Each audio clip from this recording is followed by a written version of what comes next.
is an ocean in a storm. You may wonder who I am and why I say this. Sit down, and I will tell you a tale like none that you have ever heard.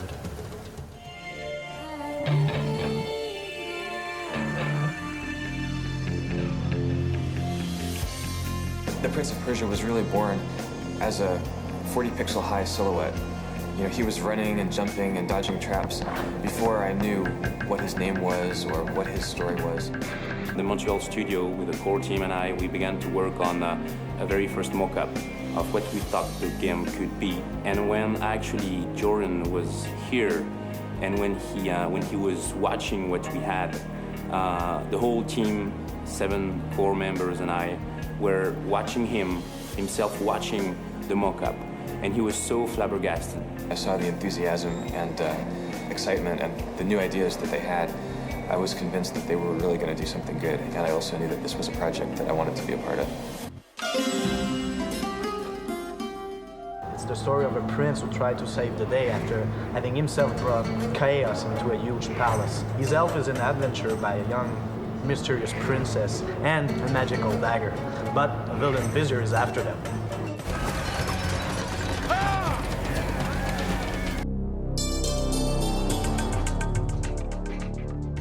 Most people remember 2 points about the original Prince of Persia games: the prince as a human character and the fight game. So we started the game based on that. We implemented dynamic loading in the game to enhance immersion for the player, to provide seamless transition between all the locations in the game, so the player really feels in the palace when he plays. We exaggerated the proportions of the tower on the rooms to create a more immersive and spooky universe. The prince can interact with almost everything, so we had to justify the level design artistically. We come up with something new, very sensuous, very immersive for the player. Not too dark, not too cartoony either. Something that feels realistic, but still is, I think the word is plausible. This type of level design and interactions with environment allowed us to implement cinematography techniques with the camera.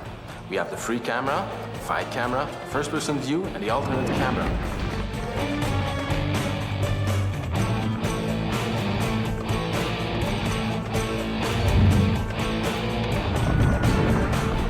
The sense of time is the main evil entity in the game that transforms the human into sand creature. For this creature, we wanted to have an organic and evil feeling mixing whispery voices and avoid Living Dead type sounds. We worked with Dane Tracks, who created most of our sound effects. All the rest was done here in Montreal. The music style had to fit the Persian look without being Persian music. We selected a mix between rock and Middle Eastern rhythm and melody with an Indian flair. We worked with composer Stuart Chatwood, who was also part of the band Tea Party. He used different instruments like an Indian tabla ensemble, some vocalists, and some string to create the diverse music we can find in the game.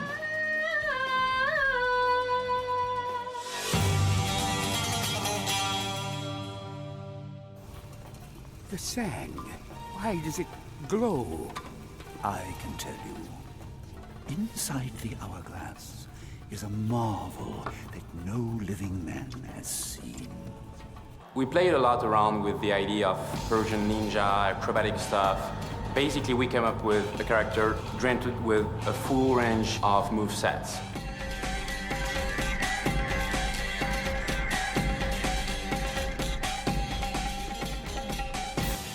In animating, we use different principles, but the 2 most important were like strong posing to vehiculate like clearly what the character is doing, and also follow through, which is the way the animation ends and the way we stagger the end of the movement through the different part of the body. First, we start off by working the design of character on doing a paper sketch. Once we got a good design, we move on to 3D creating the skeleton. On top of that, we layer the polygon mesh and texture. And once we got a satisfying result, we let it age to see if it passed the test of time.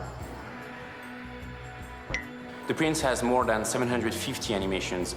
He doesn't have 750 moves, but here we're talking about all this little transitions animation that makes the Prince switching from a behavior to another very smoothly. Basically, he has the biggest range of moveset in any action-adventure 3D game.